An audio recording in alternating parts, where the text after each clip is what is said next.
24 ঘন্টার মধ্যে ক্ষমতা না ছাড়লে প্রধান উপদেষ্টা ডক্টর ইউনূসকে গ্রেফতার করে জেলে ঢোকানোর নির্দেশ দিলেন সেনাপ্রধান ওয়াকারুজ্জামান।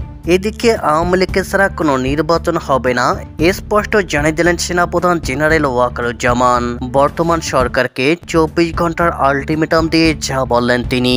আমার কথা হচ্ছে ডক্টর মোহাম্মদ ইউনূস আবার এই বিতর্কটা উস্কে দিলেন কেন যে আওয়ামী লীগের রাজনীতি নিষিদ্ধ নয়, এটি কোনো নিষিদ্ধ সংগঠন নয়, দলটি বৈধ, দলটি ব্যান নয়। ডক্টর মোহাম্মদ ইউনূসের ভয় একটাই, আওয়ামী লীগ আর শেখ হাসিনা।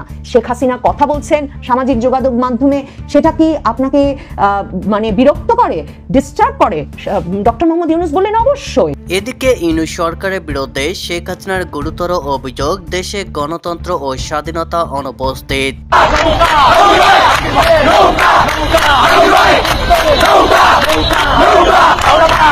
এদিকে ইউনূস সরকার এবার দেশ ছাড়ার কথা ভাবছেন, কেন্দ্রীয় কার্যালয়কে ঘিরে আওয়ামী লীগের শক্তিশালী ঝলক।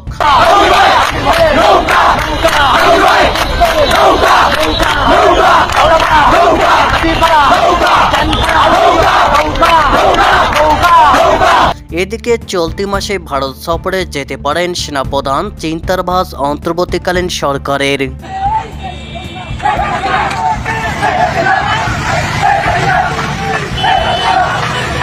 এদিকে আজ সকালে সাভার উপজেলা আওয়ামী লীগের স্লোগানে উত্তাল রাজপথ। শেখ হাসিনা আসবে, বাংলাদেশ আসবে স্লোগানে স্লোগানে উত্তাল রাজপথ।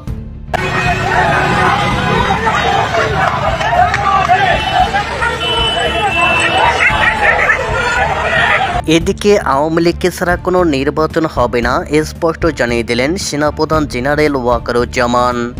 বর্তমান সরকারকে 24 ঘন্টার আলটিমেটাম দিয়ে আরও যা বললেন তিনি। আওয়ামী লীগের কার্যক্রম নিষিদ্ধ হয়েছে কয়েক মাস আগেই, কারণ দেখানো হয়েছে বিচার না হওয়া পর্যন্ত কোনো নির্বাচনে অংশ নিতে পারবে না আওয়ামী লীগ। এদিকে বিচার না করে ইউনূস সরকার নির্বাচনের সম্ভাব্য ডেট ঘোষণা করে দেন। এ বিষয় নিয়ে এতদিন সেনাপ্রধান মুখ না খুললেও গতকাল সেনাপ্রধান স্পষ্ট জানিয়ে দেন, কোনো দলকে বাদ দিয়ে নির্বাচন অনুষ্ঠিত হলে এই নির্বাচন বিতর্কিত হবে, ফলে দেশ গৃহযুদ্ধের দিকে এগিয়ে যাবে। দেশের পরিস্থিতি এত খারাপ হবে যে নিয়ন্ত্রণের বাইরে চলে যাবে। এর ফলে বাইরের দেশের শত্রুরা আমাদের নিয়ে সুযোগ নেবে, ফলে আমরা এমনভাবে ক্ষতিগ্রস্ত হব, এই ক্ষতি পূরণ করা কোনো সরকারের পক্ষে সম্ভব নয়। তিনি বলেন, যতদিন না পর্যন্ত আওয়ামী লীগের নেতাকর্মীদের বিচার না করবেন ততদিন পর্যন্ত বাংলাদেশে কোনো নির্বাচন হবে না। আমরা সেনাবাহিনী জনগণের বিপক্ষে কোনো সিদ্ধান্ত নিতে পারবো না, এতে পরিস্থিতি 5 আগস্টের থেকেও আরও ভয়াবহ হয়ে যাবে। আপনাদের বিতর্কিত সিদ্ধান্ত নেওয়ার কারণে জনগণ আপনাদের ওপর বিরক্ত, তারা এখন আপনাদের বেশি দিন ক্ষমতায় দেখতে আর চায় না। এদিকে আওয়ামী লীগ, ছাত্রলীগ, যুবলীগ কোনো না কোনো সময় প্রতিদিন মিছিল করছে, আর এই মিছিলগুলো দিন দিন বড় হচ্ছে।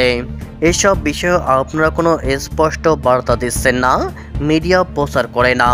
প্রচার না করলে পরিস্থিতির কোনো পরিবর্তন হবে না, দেশকে নিয়ন্ত্রণের বাইরে নিয়ে যায়েন না, পালানোর পথ পাবেন না। তিনি ডক্টর ইউনূসকে পরিস্থিতি নিয়ন্ত্রণে আনেন, না হলে বিপদে পড়ে যাবেন। তিনি আওয়ামী লীগ প্রসঙ্গে বলেন, আওয়ামী লীগ কোনো ছোট দল নয়, তাদের মধ্যে যেসব নেতাকর্মী দোষী তাদের বাদ দিয়ে নির্বাচনে আসতে দিন, তাহলে তো কোনো বিতর্ক থাকবে না। যদি বেশি লোক পড়তে চান তাহলে জনস্রোতে যদি হাসিনা দেশে ফিরে আসে তাহলে আপনাদের গদি নড়বড়ে হয়ে যাবে। এই মুহূর্তে পুলিশ প্রশাসনও আপনাদের ট্যাকেল দিতে পারবে না, তারা খুবই দুর্বল। জনতা এখন পুলিশকে আর ভয় পায় না, তারা কোনো আসামিও সেভাবে ধরে না, মারামারি হলে তারা সেখানে নিয়ন্ত্রণ করতে যায় না। আপনি যাদের মাধ্যমে ক্ষমতায় বসেছেন তারা না থাকলে আপনাদের নিরাপত্তা দিবে কারা? এখনো সময় আছে, পরিস্থিতি নিয়ন্ত্রণ করেন। এদিকে ইউনূস সরকারের বিরুদ্ধে শেখ হাসিনার গুরুতর অভিযোগ, দেশে গণতন্ত্র ও স্বাধীনতা অনুপস্থিত। অন্তর্বর্তীকালীন সরকারের প্রধান উপদেষ্টা ডক্টর মোহাম্মদ ইউনূসের বিরুদ্ধে দেশ পরিচালনায় ব্যর্থতা এবং তীব্র রাজনৈতিক নিপীড়নের অভিযোগ তুলেছেন আওয়ামী লীগ সভাপতি ও সাবেক প্রধানমন্ত্রী শেখ হাসিনা। তিনি দাবি করেছেন, দেশে বর্তমানে স্বাধীনতা, গণতন্ত্র বা আইনের শাসন কিছুই নেই এবং তার দলের লাখ লাখ নেতাকর্মীকে পরিকল্পিতভাবে দমনপীড়ন করা হচ্ছে। দেশের বর্তমান পরিস্থিতি নিয়ে উদ্বেগ প্রকাশ করে শেখ হাসিনা বলেন, কিন্তু বাংলাদেশকে কি দিয়েছে সে? বাংলাদেশে কোনো গণতন্ত্র নাই, আইনের শাসন নাই, সাংবাদিকতা বা সংবাদপত্রের স্বাধীনতা নাই, কথা বলার অধিকার নাই। তিনি অভিযোগ করেন, শুধু রাজনৈতিক কর্মী নয়, ভিন্নমত দমনে আইনজীবী সহ বিভিন্ন পেশাজীবীদেরও নিশানা করা হচ্ছে। সাবেক প্রধানমন্ত্রী বলেন, এমনকি আইনজীবীরা তারাও কিন্তু কথা বলতে পারবে না, তাদেরকেও গ্রেপ্তার করা, বন্দী করা হচ্ছে। দলীয় নেতাকর্মীদের ওপর চালানো নিপীড়নের পরিসংখ্যান তুলে ধরে তিনি বলেন, আওয়ামী লীগের প্রায় কয়েক লক্ষ মানুষ, 1.5 লক্ষ মানুষ তো গ্রেপ্তার করেছে, তাছাড়া প্রায় 5 লক্ষ মানুষের বিরুদ্ধে, আওয়ামী লীগের নেতাকর্মীদের বিরুদ্ধে মামলা দেওয়া হয়েছে। শেখ হাসিনা আরও দাবি করেন, এই নিপীড়ন দেশ জুড়ে তৃণমূল পর্যায় পর্যন্ত বিস্তৃত হয়েছে এবং তাদের বাড়িঘর লুটপাট ও অগ্নিসংযোগ করা হচ্ছে। তিনি বলেন, ইউনিয়ন, উপজেলা, জেলা, একেবারে ঢাকা পর্যন্ত প্রত্যেকের বাড়িঘর জ্বালিয়ে পুড়িয়ে লুটপাট করে শেষ করে দিয়েছে। উল্লেখ্য, ছাত্র জনতার গণ অভ্যুত্থানের মুখে ক্ষমতা ছাড়ার পর থেকেই শেখ হাসিনা অন্তর্বর্তীকালীন সরকারের বিভিন্ন কর্মকাণ্ডের সমালোচনা করে আসছেন।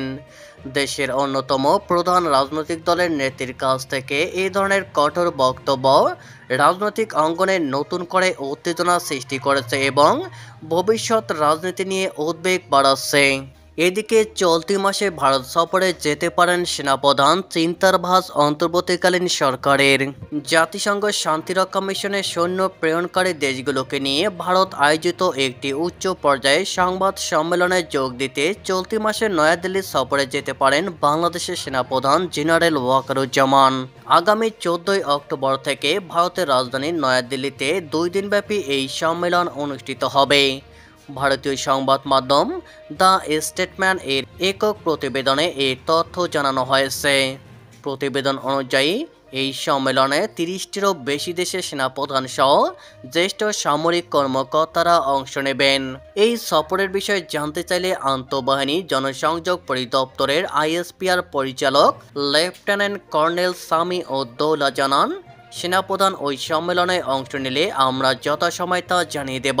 সম্মেলনটি একটি অন্যান্য প্ল্যাটফর্ম হিসেবে অভিহিত করে ভারতীয় সেনাবাহিনীর উপপ্রধান লেফটেন্যান্ট জেনারেল রাকেশ কাপুর বলেন, জাতিসংঘ সনদের অধীনে বিশ্ব শান্তি রক্ষায় অংশগ্রহণকারী দেশগুলোর সম্মিলিত অভিজ্ঞতা, প্রজ্ঞা ও প্রতিশ্রুতি একত্রিত করার একটি দারুণ সুযোগ এই সম্মেলন। সম্মেলনে বাংলাদেশের পাশাপাশি Algeria, Bhutan, Brazil, France, Ghana, Indonesia, Malaysia, Nepal, Nigeria, Sri Lanka, Vietnam সহ বিশ্বের বিভিন্ন দেশের সামরিক বাহিনীর শীর্ষ নেতৃত্ব অংশগ্রহণ করবেন।